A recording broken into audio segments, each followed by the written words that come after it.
I'm a big believer that there's a sliding doors aspect to all this. Not a very great movie, but the Gwyneth Paltrow movie it's called Sliding Doors from like 20 years ago.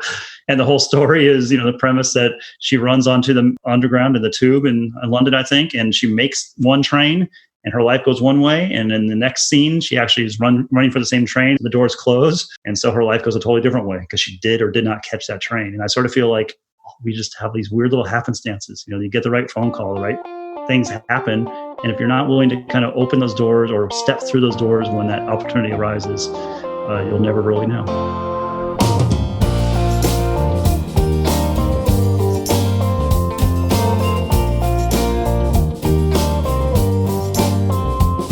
Hello and welcome to the Beautiful Work Podcast. I'm your host, Dan Krikorian. Each episode, we feature a special guest from all walks of life, and we ask them to explore the ins and outs, the ups and downs, the triumphs and the trials of their chosen field.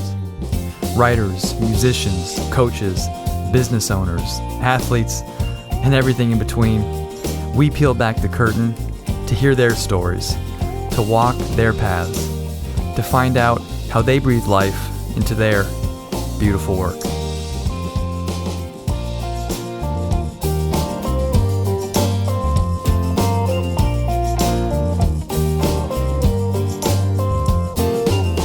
Welcome to this edition of the Beautiful Work Podcast. I have a fantastic guest today.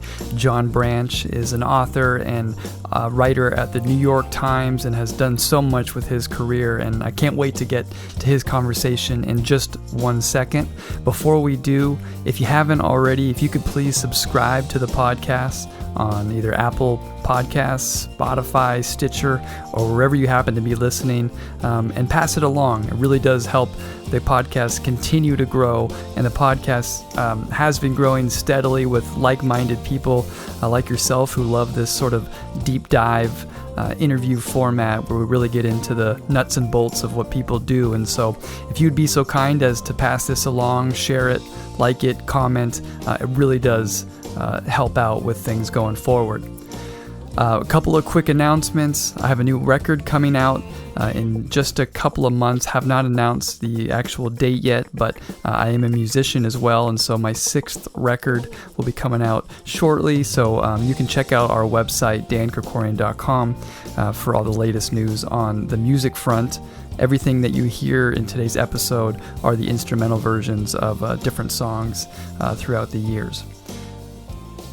Okay, on to this show. John Branch joined the New York Times in 2005 as a sports reporter, and in 2013 he won the Pulitzer for Snowfall, a story about a deadly avalanche in Washington State. He was a finalist for the Pulitzer in 2012 as well for a series of stories about Derek Boogaard, a professional hockey player who overdosed on painkillers. John writes stories ranging from all different corners of the sports world and beyond, and is a fantastic interview, a deep thinker, and a wonderful person. So, without further ado, please enjoy my conversation with John Branch.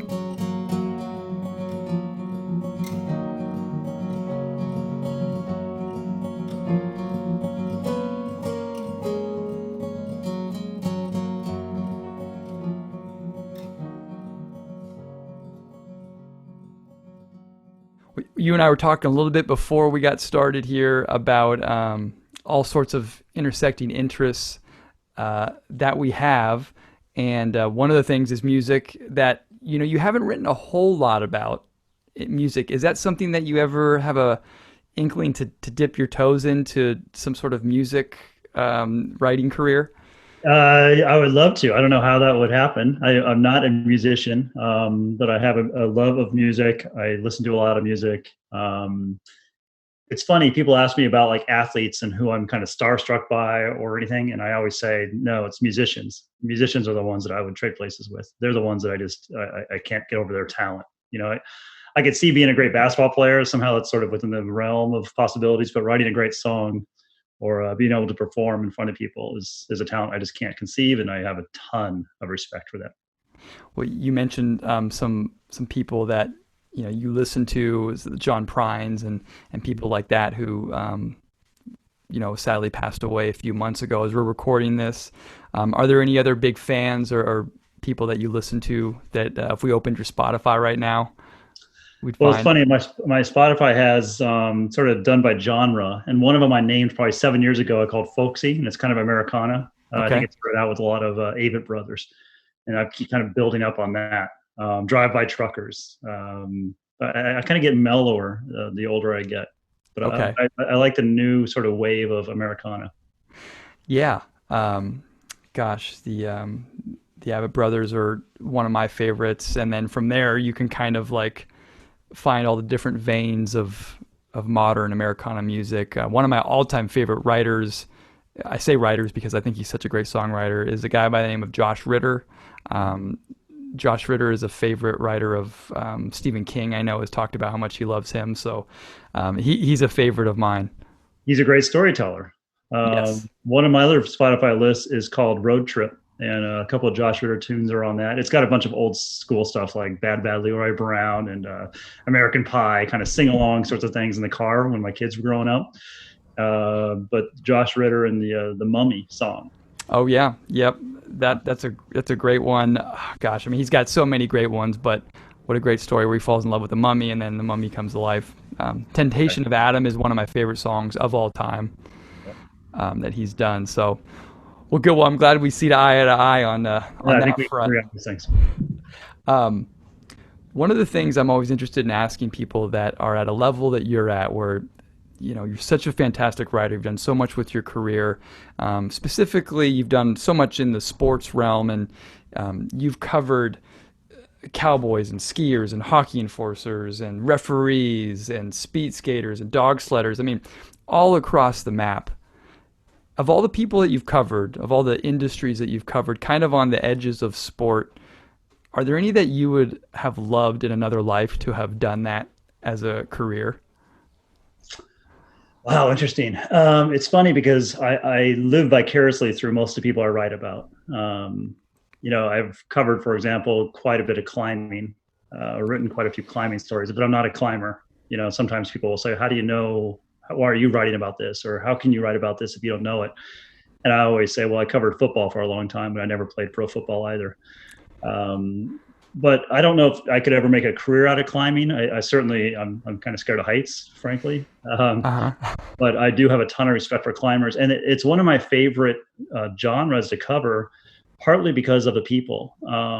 There's a soulfulness to the people that climb. I think they spend a lot of time outdoors. They're pushing themselves in ways that maybe other kinds of athletes don't. There's a certain danger element.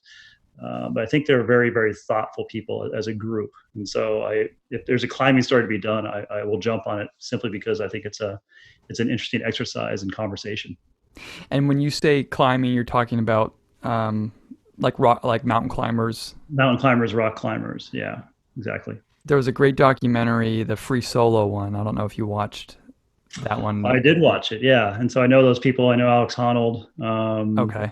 Yeah, and I know a lot of people involved in Jimmy Chin. I've met a few times and talked to a few times. Those kinds of people. I mean, I could never be an Alex Honnold.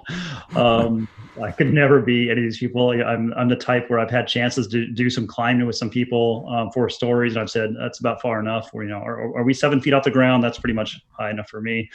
But again, it's almost like musicians, like as we were talking about before.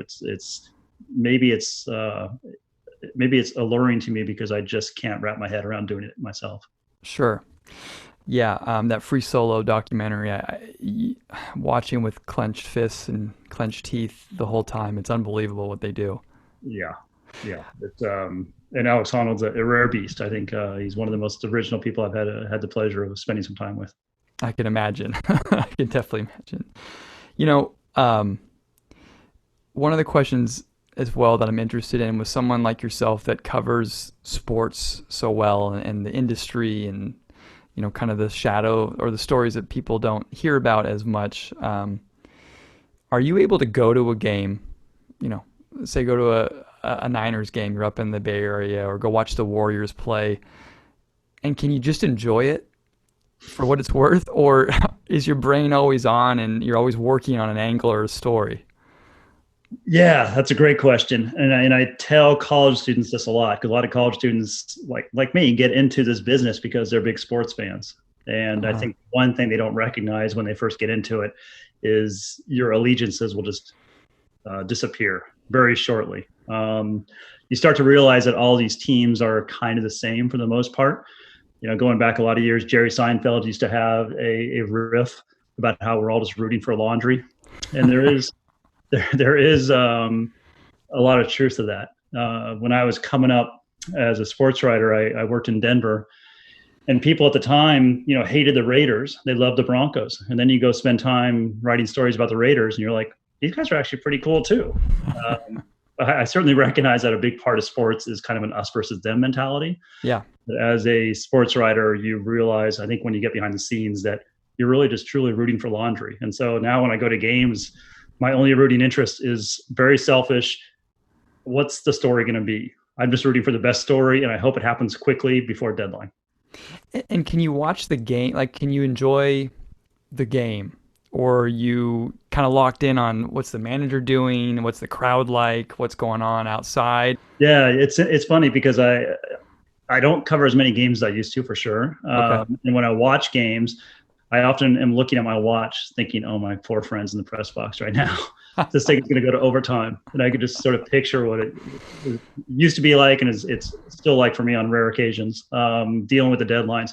Every sports writer loves to be home and watch great games. And we all root for it to go to overtime or extra innings.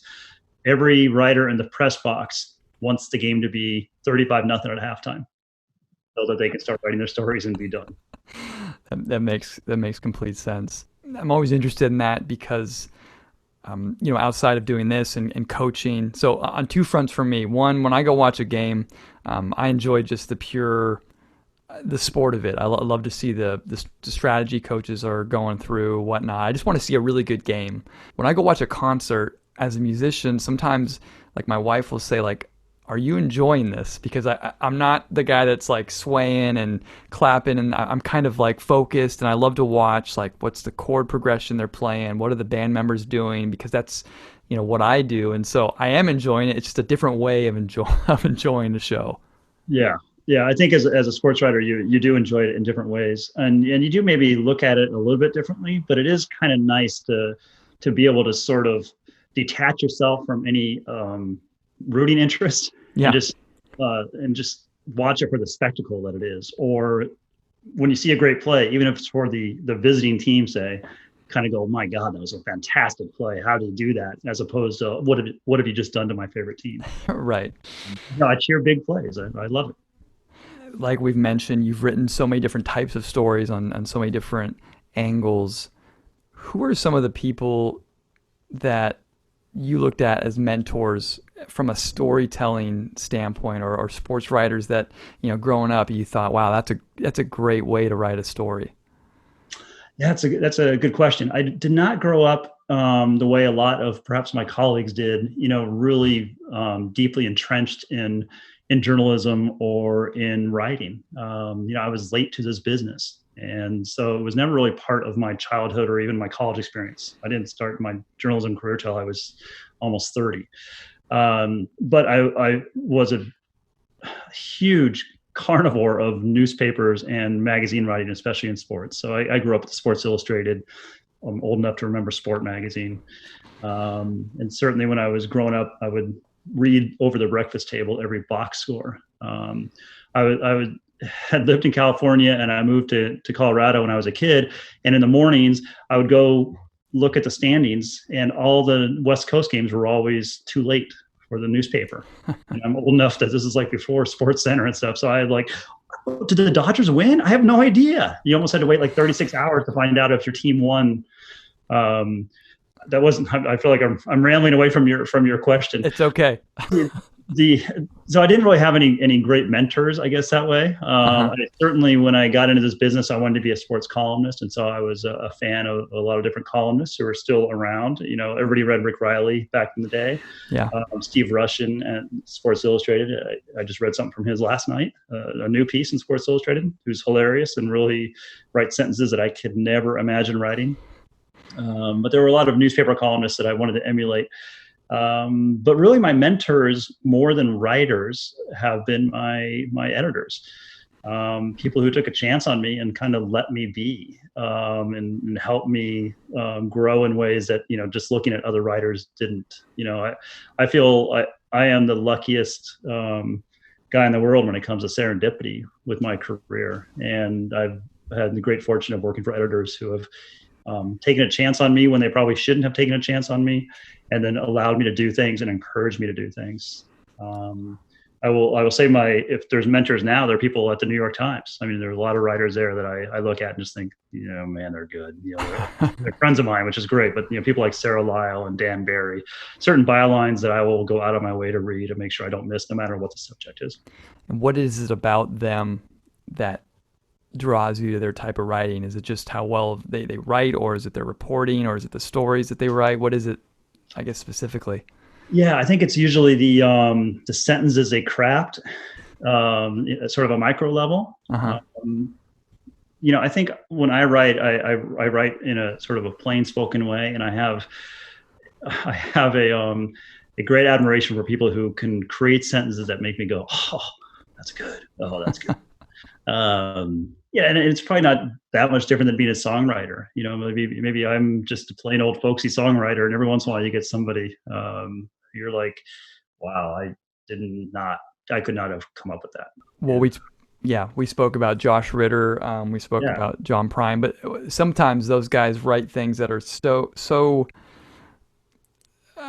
simple that it's like, how could I not have thought of that myself? But it's so genius in a way, the simplicity in which they express things.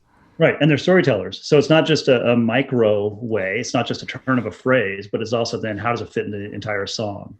Absolutely. So John Prine, I think, did that better than anybody. Where, he's talking about a guy who comes across as just kind of folksy, everyday kind of guy. Right. And then you listen to his songs, and when you step back and listen to him a couple times and realize what the story is behind the song, it's incredible. And I've told people, I said, if I could write newspaper stories or stories the way John Prine wrote songs, I think I'd be doing something right. Well, I think many people would say that you definitely have and are continuing to write those kinds of stories. Speaking of stories and crafting them and digging into them, at this point in your career, you've done so much. How do you now pick a story that you think is worthy of being told? Yeah, I don't know if I do. I think one of the things I do pretty well is come up with ideas. And I have the great leeway of being able to choose a lot of my stories. Sometimes things just land in my lap, or I talk to editors and there's something, hey, this is great, and somebody hands me an idea. That happens, probably a third or half the time. But I try, and this is kind of a thing I've done all my career, try to stay one step ahead of people. I'd much rather be writing stories that I came up with, stories that I feel strongly about, rather than being assigned them. And so I think I've always done a pretty good job of thinking of ideas. In some ways, it's harder doing it now that I can kind of write whatever I see in the world, because it's almost too big of a selection, and I can't wrap my head around it. So what I do then is I say, okay, let's think this through. Let's talk about college basketball. What are the 3 best stories going on in college basketball right now? And I start making lists kind of sport by sport. Because if I just say, what's the best story out there in the world? I have no idea. I can't wrap my head around that. Do you have people that you trust, throughout the country or the world that feed you ideas as well? Or is it you kind of working solo? Well, it's a couple things. Yeah, it's a lot of me working solo. It's always the editors that I'm working with at a certain time. And again, I've been graced by great editors who are great idea people as well. And sometimes it's as simple as my own kids, or my wife, or people at a cocktail party. And, the aha moments where somebody will say, how does that work? And it happens a lot with my kids. They're getting older, so they don't ask me this anymore. But there will be times where they'd say, Dad, how does that work? Or why do they do it that way? And I've told a lot of stories for the Times about how things work. One of the examples was how the mowing patterns on baseball fields, you get the crosshatches, sometimes you get lines in there. And that all stemmed from one of my kids 10 years ago saying, Dad, how do they do that? And I was trying to explain it, and I realized I was just full of it about halfway through my explanation. I didn't really understand. I'm like, well, maybe there's a story there. I've written a lot of stories, for example, like at the French Open about the clay. That's another example that pops in my head. People don't know that clay is actually white, and really what's red is basically brick dust. A quarter inch of brick dust on top of it. But it's not like 2 feet of red dirt clay that's there. Interesting. And where does that clay come from? Where does that brick dust come from? Those kinds of things like how to are kind of my fallbacks. I've done a lot on basketball courts, for example, how they do the designs on the courts, and you know better than I do, but probably about 10 years ago, we went away from the colored designs on the courts to kind of the stained designs on the court, where it's now like a wood stain. Oregon has a famous one with the furs. Yeah. So yeah, I'm like, oh, let's write a story about how they do the courts. You start talking to people who make courts and do the staining work, and I love that kind of stuff. Yeah, and that's definitely evident by the types of stories that you write.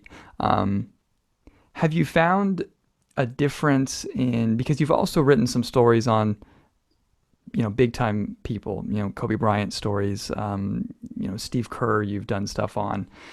Is there a difference in how you go about writing the stories between, uncovering the brick dust for a clay court as opposed to thinking about the life of Kobe Bryant? Yeah. I think the driving idea that I have in my head at all times is, what's the story that I've never heard before, or that people have never heard before?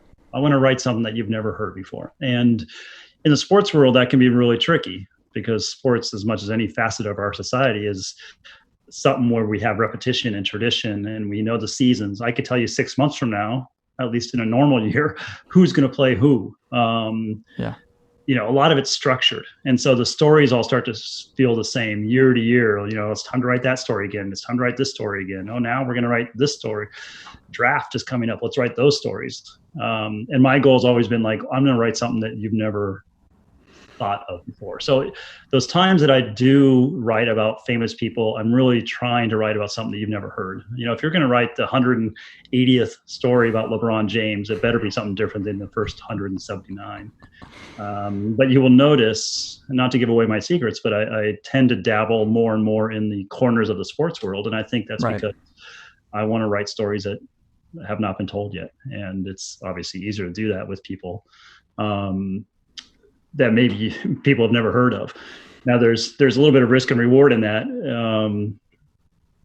Trying to convince an editor or a reader that you want to write about somebody that they've never heard of, and it's a good story. And how do you get the reader to invest in that story? I know if I write about LeBron James tomorrow, we're going to get a certain number of readers on that. It's LeBron James. People want to know what we have to say about him. But if I write about a Dan Smith that nobody's ever heard of, it's a little bit more risk in that, and I enjoy that challenge. Is that something you enjoy more as you've progressed in your career, or is that something you always enjoyed even much earlier on when you were just starting out? I think I enjoy it more and more. Partly because I've come to learn that the most famous people are not always the most interesting people, and I think when I first got into this business, you assume that just because somebody's won a bunch of championships, they must be fascinating. And that's not always the case. And so I'm looking for interesting people and interesting stories. And those are usually hidden in the woodwork a little bit more than, on SportsCenter. Sure. Are there any stories in particular that you can remember that you're most proud of? Yeah. And I guess to go with that theme, they all involve people that you've probably never heard of, and I feel good that I sort of illuminated their worlds for some sort of audience that otherwise they probably wouldn't have gotten a lot of attention. The one that stands out is probably a series of stories that I did over the course of a couple of years about a school in Tennessee for juvenile delinquents called Carroll Academy, and the part of going to that school, it's a court-ordered school. If you've fallen into trouble and get kicked out of public schools, the courts there in this county in rural Tennessee will send you to Carroll Academy. And part of what they do to try to kind of rehabilitate you back into society, they don't want you to fall through the safety nets. So they bring you to this school and you join the basketball team if you're a girl. And there's not a lot of girls in the school. There's usually 12 or 15 of them, but they all have to join the basketball team, whether they've played basketball in their life or not. And the Lady Jags, at the time that I wrote about them 7 or 8 years ago, had lost every game for 20 years or something. I forget what the losing streak was, but it was something like 300 games. And so we went there, and over the course of many weeks, I think we wrote a 5-part series highlighting 5 of the girls there and the coach there, and then went back a year or 2 later to kind of catch up with them again. And those mean more to me probably than any other story, partly because they're kids, partly because of the situations that they've found themselves really through no fault of their own. Most of them have had really tough backgrounds and tough childhoods and tough households. And I love those kinds of stories. I feel like you can do some good by at least highlighting some of the issues that real people are dealing with.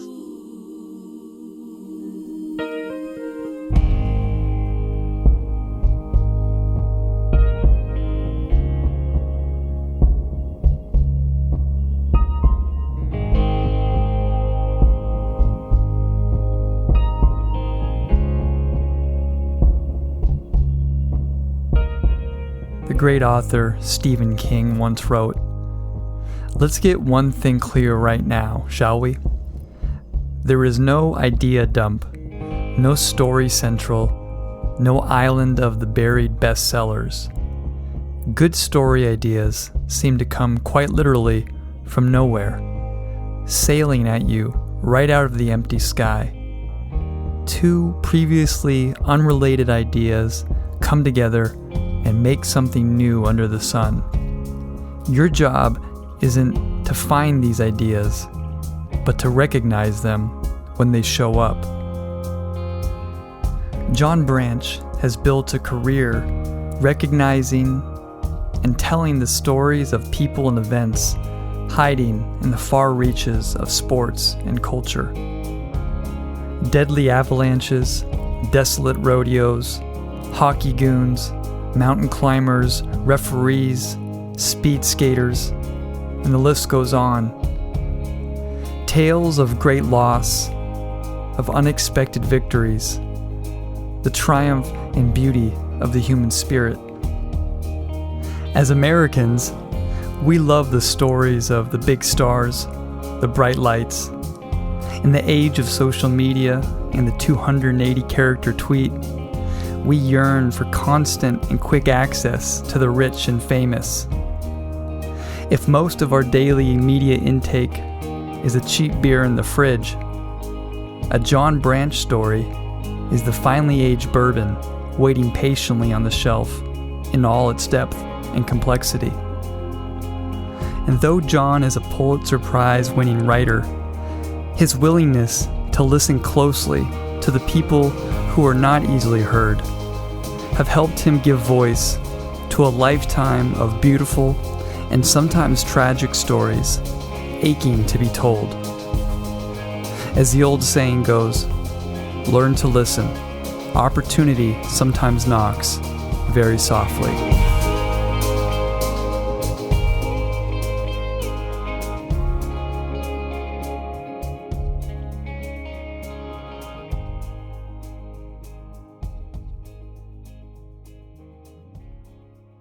You cover both spectrums when I look at your stories and your writing, where it's athletes that are kind of battling the elements or battling a natural force, whether big waves or climbing a mountain or skiers or riding a bull. And then you also cover athletes that are competing against each other. Do you find any similarities or differences between the 2 types of stories and the 2 types of athletes, like the ones that compete in the NBA against each other and the ones that are willing to go, climb a huge mountain with nothing, with no ropes attached? Yeah, that's a good question. I've not thought of it that way. I guess every good story, besides being a human story, is a story about somebody confronting something. I think the older I get, the more I'm pulled towards stories of people confronting life and death, confronting whether it's their own mortality or something that they've have to overcome, like a death in their family or something. Confronting the opposition on a court is less interesting to me now than it was when I was younger, although I certainly appreciate that, what goes into that. But I think if I'm going to write something, I'm more fascinated by, trying to dive into somebody's brain who's doing something that is life or death, as opposed to, hey, you're still going to make your $10 million a year this year, whether you win or lose. It's easier for me to not to be, not to play favorites because, like I say, since I'm not rooting for any particular laundry, it's like, sure, I don't have a whole lot of skin in the game. Yeah, just I find it, someone that's my profession is going up against other teams and other players, and trying to construct strategy to beat them. But at the end of the night, I'm going to go home and unless something crazy happens, should be in one piece type of situation. As opposed to some of these people you write about, they're really putting their lives on the line on a daily basis, and that's a different level for me. Yeah, it's interesting, and I've recognized that most sports fans are sports fans because they love the competition and they care a lot, and it's an advantage to a sports writer to be writing about people that people care about. There's a kind of a built-in audience for just the drama of the game. If I'm writing about the NBA Finals, or if I'm writing about a big bowl game or something, I know that there's passion on both sides, which is great, and I love that, and I love getting caught up in that and the emotions of it. But I also, I think the older I get, the more I recognize that it's just a game, and I think there's a part of me that has always been a little bit of the devil's advocate. And so when I see people take the games and the results too seriously, I try to tweak them a little bit. And I don't think I do that intentionally, but I think with the stories I pick, I'm basically trying to maybe sort of in an underhanded way, sort of tell people it's kind of ridiculous that we're taking this all so seriously. I mean, sports are supposed to be fun. Sure. If nobody's dying, who cares? And it's been interesting to watch. You brought up Steve Kerr, to listen to Steve Kerr, and he has said the same thing during the finals. Isn't this fun? Are we having fun yet? I mean, come on, guys. We love this. Meanwhile, the fans are out there pulling their hair out. But I think we have to sort of step back sometimes and be like, it's just for fun. Whether your team wins or loses, have a good time. Come on, people. Sure. Yeah, absolutely. And it's the good, the bad, the ugly about sports, I guess. Like when you think about, I teach a class, 2 classes at Chapman at Sport and Society. And so one of them is ethical controversy in sport and society, and the other one is sport and society. Can I take your class? Absolutely. Absolutely. I love it. So I love the class. It's fascinating to teach because, talking with 18 to 22, 23-year-old adults about sports and society and how they relate is fascinating on a daily basis. But one of the classes that are the most fun to teach is on rivalries. And so we look into rivalries, and we look into the good, the bad, the ugly of rivalries. And what's really interesting is, the degree of separation between fan bases is almost nothing. But when you talk about, well, they're from that side of the railroad tracks, as opposed, then it makes all the difference in the world. And it's really interesting to look deeply into them, what they mean to society, what they mean to cultures. And it extends obviously all the way up to the professional level. No doubt. And I think we still see that. I mean, we certainly all like to be part of something, and whether that's, let's all put on our replica jerseys and go to the stadium, still exists. Before you and I started talking, I won't tell you exactly why, but I was doing kind of a weird deep dive into the Brooklyn Dodgers. Okay. And certain people in Brooklyn still feel it, right? There's something about having lost the Dodgers in Brooklyn. That's what makes sports go. So I don't want to be too flip and say none of that really matters. Because without that sort of passion, my job doesn't exist. And so I don't want to, beat the cash cow there or something, but I do like to sort of at least get people thinking a little bit differently about their role in all this. I think it makes it more meaningful when you look outside just whether your team won or lost. I mean, I know for me, I've found much more value in what I do over the years because you start to understand the greater good and bad sometimes that sports can inflict on a community. And sometimes I do need to be checked, and usually it's my wife that does check it when you come home after a tough loss and you're not in the greatest mood, and it's like, hey, like, like it's okay. Like get up tomorrow, move on. But these classes are great because, we get a chance to look into, a lot of these different areas of life and sports, how they coexist. Yeah, I mean, it's exactly why I love being a sports writer. More and more the stories I write are very tangentially related to sports. And for some reason, I've written a lot about people who have died in the last 7 or 8 years. Yeah. Seems to be a beat of mine in some ways. And, I think I'm just kind of older and my view of these things have changed. But certainly when I was a kid, I lived and died with my favorite teams. And so I get that. But I think I grew out of it. I respect that people my age don't always grow out of it because it's what they love to do on weekends or at night. And, Sure. Yeah. And good for them because they will read my stories, hopefully.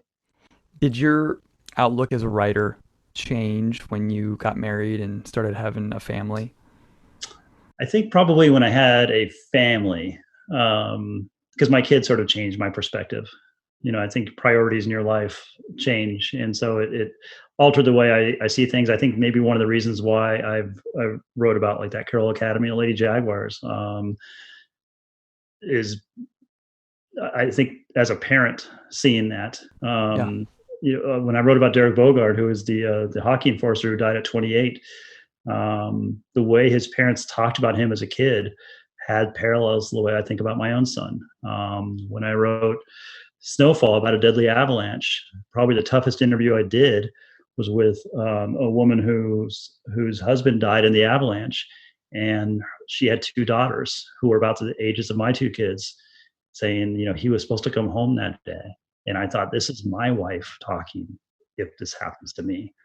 And so I think somehow maybe in a little hinge of my career changed or turned when I had kids and I started thinking about things differently. And then maybe that's when I started being less enamored with the wins and losses. Now, turning to Snowfall a little bit, in which you won, I always mispronounce, is it Pulitzer or Pulitzer? Pulitzer, I think. I think.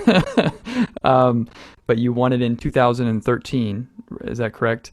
For Snowfall, which I have to say, I got up. I set my alarm early this morning, got my cup of coffee, and I read the whole thing front to back.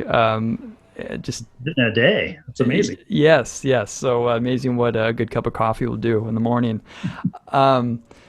But it's a fascinating story. It's heartbreaking, and I wanted to ask you a little bit about going behind the scenes in that story and what initially drew you to the story, and then kind of your process of putting it together. It's fascinating. There's all sorts of multimedia that was in play. You worked with a group of people, I know. So maybe just if you could talk a little bit about that story. Yeah, so that story, I mean, in the long run, it turned out, I think, to be one of the longest stories ever published by the Times. And in print, it was a special section of, I think, 16 pages maybe. So, it was a long, long story. When it first came to me 6 months before that, it was like any other story. There was no ambition that it was going to become a giant story. It was just literally another story. And an editor of mine named Joe Sexton, who was a sports editor at the time, said, do you remember that avalanche a couple of months ago? We wrote a story about it. A stringer wrote a story about it, a freelancer. He said and I said, well, kind of, not really. And he said, well, I've been thinking since then that maybe there's a broader story there to be done about avalanches. And the idea being, if more and more people are dying in avalanches and more of them seem to be professional skiers who you would think would know better. And the ski areas are competing with one another by opening up more of their boundaries to kind of entice people into the backcountry. There's a story there. And so it started like every other story. It started with a phone call or two and a couple of interviews.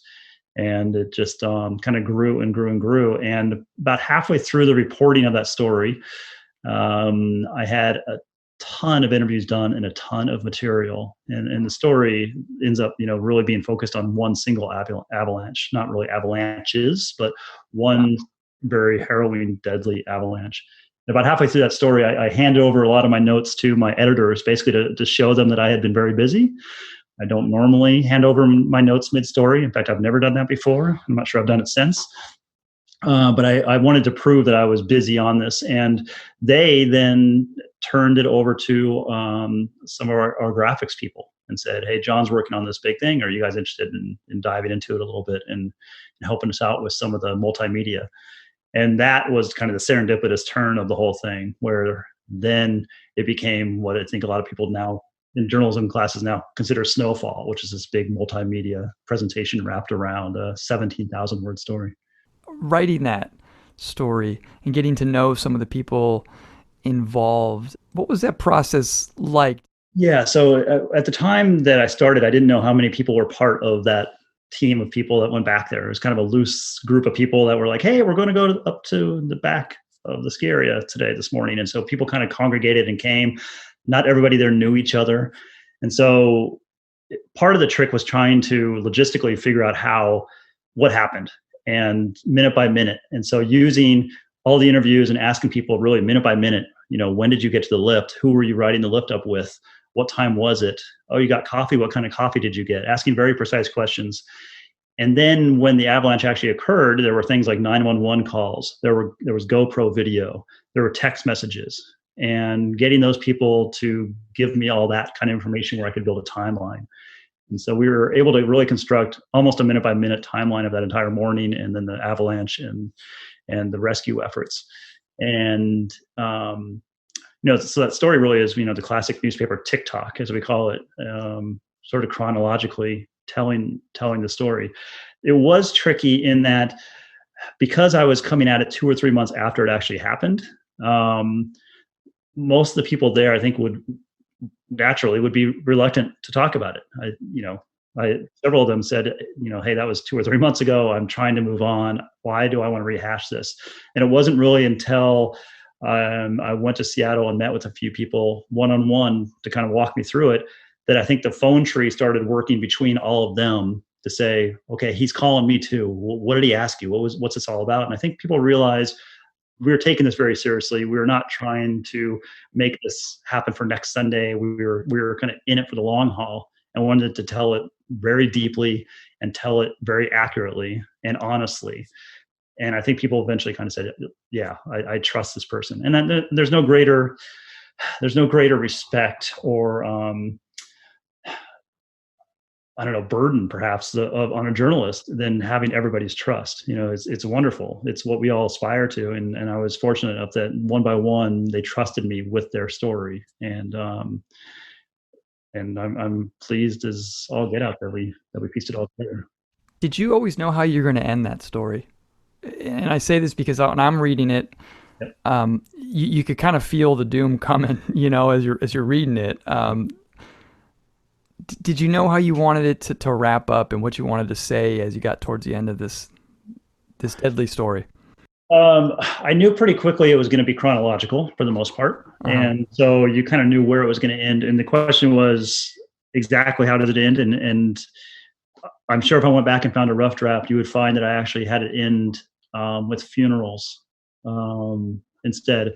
But now as it ends with the bodies being dragged down the mountain. Yeah. By the rescuers, the would-be rescuers. So no, I did not know. And I think it was probably an editor who's like, "What if we just ended it right here?" I'm like, "Oh, that's why you have the editors." Yeah. Now, the story goes on to win the Pulitzer. And do you remember getting the call that you had won and what that felt like? Yeah, actually, I was driving up Interstate 5 in California. I had taken, it was spring break because those occur in the spring, and I had taken my kids down to Disneyland, and so we were driving back up I-5 near Buttonwillow, California. I know right where that is. Yeah, and actually, what happened? We were talking about Spotify before. My Spotify was in my car, and we were listening to songs, and kind of all of a sudden it kind of went quiet, and I'm like, "What happened to the music?" And then it came back on 30 seconds later, and I didn't realize I'd missed a call. So when it happened a second time, I'm like, "Oh, I guess my phone's ringing. It's buzzing, I guess, silently." And so I answered it, and it was my editor saying, I'm in a conference room here with a bunch of your colleagues and just want to let you know you've won the Pulitzer." And so I took a picture with my phone. I have a picture in my phone somewhere of the truck I was following at the time. So I can say this is exactly where I was, giant semi. And we stopped at the In-N-Out, and free double doubles for everybody, at least in my family. That's a nice moment.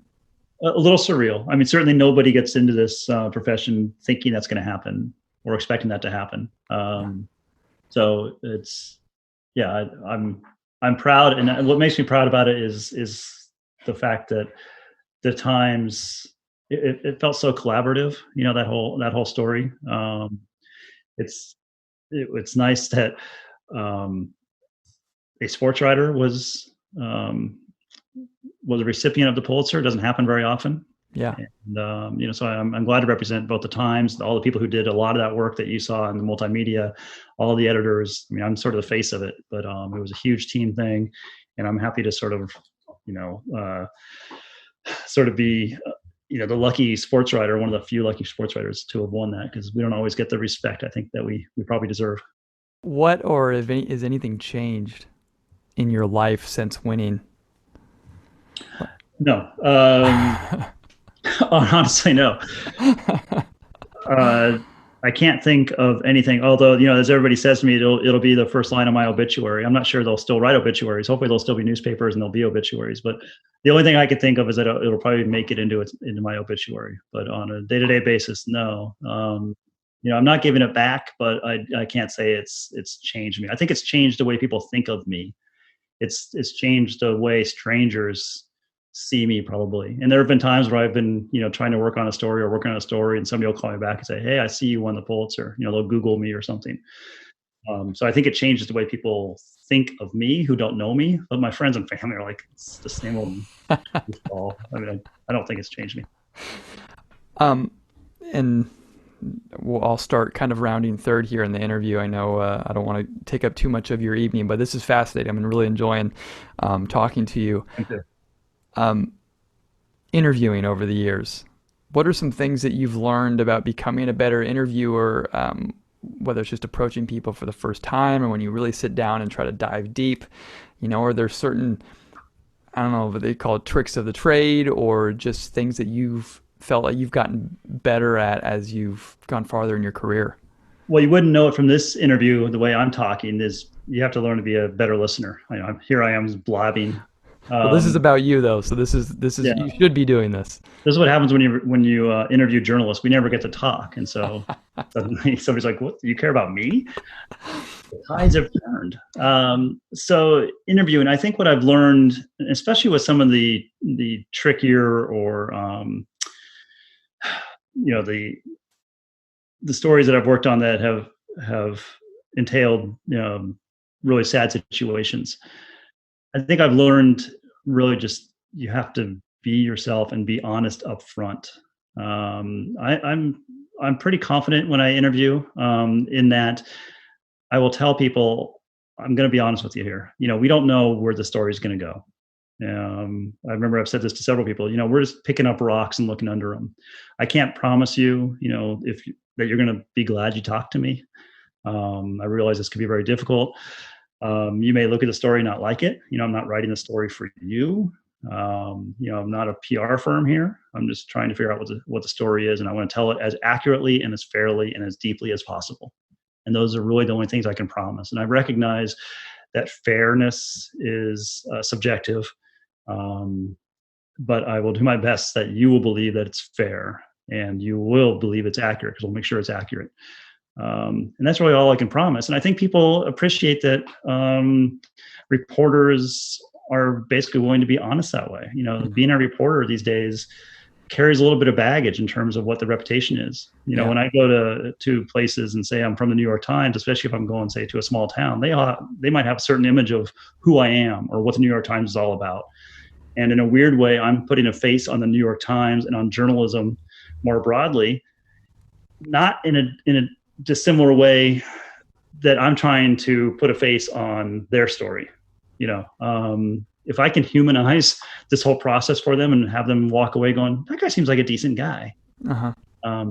That's a huge interview technique. It's not so much about, these are the 5 things I want to do when I interview. It's mostly just trying to have a conversation and being real. I'm not trying to deceive anybody here. I just want people to talk. What projects are you working on or looking forward to working on in the future that excite you? Well, a couple things, mostly now coronavirus related. I spent the last few months working for our national report, and so now I'm back in sports. So I'm now looking at more sports angles to what the world of 2020 is looking like. I am looking forward to getting back to a lot of the work I was doing before this all happened. I had some projects that I was really excited about, which are now on hold, and hopefully will happen again. If none of this had happened, I'd be getting ready for the Olympics in August, which I always enjoy covering the Olympics. So hopefully those projects will come back. But in the meantime, it's really coronavirus and trying to just chronicle this moment in time. Will you go to the Olympics next year? Will you go to Japan? There is one. Yeah. I had just had to cancel my plane tickets to this year's Olympics that are not taking place. Right. So tough. What's one of the best investments that you've made in your career? One of the best investments. That's a tricky one. You're good at this. Thank you. I think just taking a chance. I know it doesn't really sound like an investment, but I was 28 years old doing something totally different, and I decided to take a chance. With my wife's help and support, and I think it taught me that. Again, I don't want to live with regrets, and I'm glad that I was gutsy enough to sort of walk away from what I was doing and try something I didn't really know if I'd be any good at. Not to dangle some propositions there, but I really didn't know, and I have tons of respect for people who are willing to try things. I'm not sure I would do it again. If I had the chance. I certainly didn't know where this is all going to go. But I look back and think, wow, that was, for a guy who doesn't take a lot of chances, that was a pretty good one. And so I'm glad I invested in at least a chance. And I'm glad it seems to have worked out so far. And correct me if I'm wrong, but I think I either heard or read a story about you saying that chance was when you had an opportunity to work for the New York Times many years ago or write a story, and you weren't sure potentially about whether you're going to take it or not. And your wife was kind of like, I think you should. Yeah. A friend of mine called from the New York Times, a friend named Lynn Zinser, and she said, "Hey, there's an opening here at the Times. I thought you'd be great for it. Just want to give you a heads up if you're interested." And I was like, I don't think so. I had just applied for a couple columnist jobs on the West Coast. I was a columnist at the time. And I thought, I'm so close to getting these columnist, kind of big city columnist gigs. I don't think so. And I hung up my phone, and my wife was like, "Did you just tell her you're not interested in applying to the New York Times?" And I said, "Well, yeah, I guess so." And so I called her back. I'm like, "Don't tell them I'm not interested. I'll send my stuff." And again, serendipity. Sure. Thank goodness for a better half sometimes. Thank goodness for a better half. Yeah. and I'm a big believer that, there's a sliding doors aspect to all this. Yeah. That kind of, not a very great movie, but the Gwyneth Paltrow movie it's called Sliding Doors from like 20 years ago. And the whole story is, the premise that she runs onto the underground in the tube in London, I think, and she makes one train, and her life goes one way. And in the next scene, she actually is running for the same train, and the doors close, and so her life goes a totally different way because she did or did not catch that train. And I sort of feel like we just have these weird little happenstances. You get the right phone call, the right things happen, and if you're not willing to kind of open those doors or step through those doors when that opportunity arises, you'll never really know. 100%. Very well said. Last one before we kind of wrap up here is, what about your work brings you the most joy? I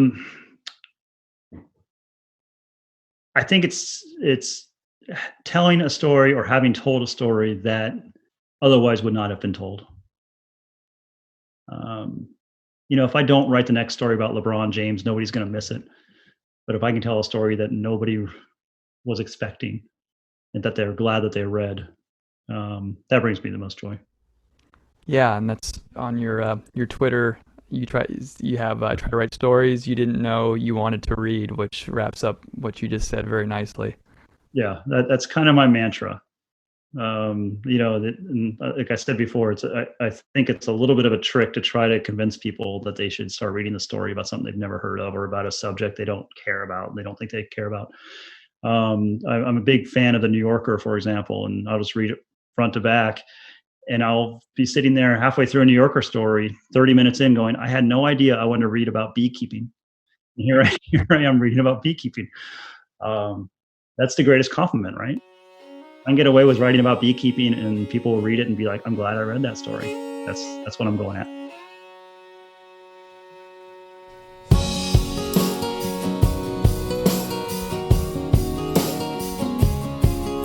That was such a fantastic interview with John Branch, and we thank him once again for coming on and sharing all of his wonderful insights. Please make sure to check out all of his work at the New York Times, as well as on Amazon. You can check out his books, The Last Cowboys, Boy on Ice, and others.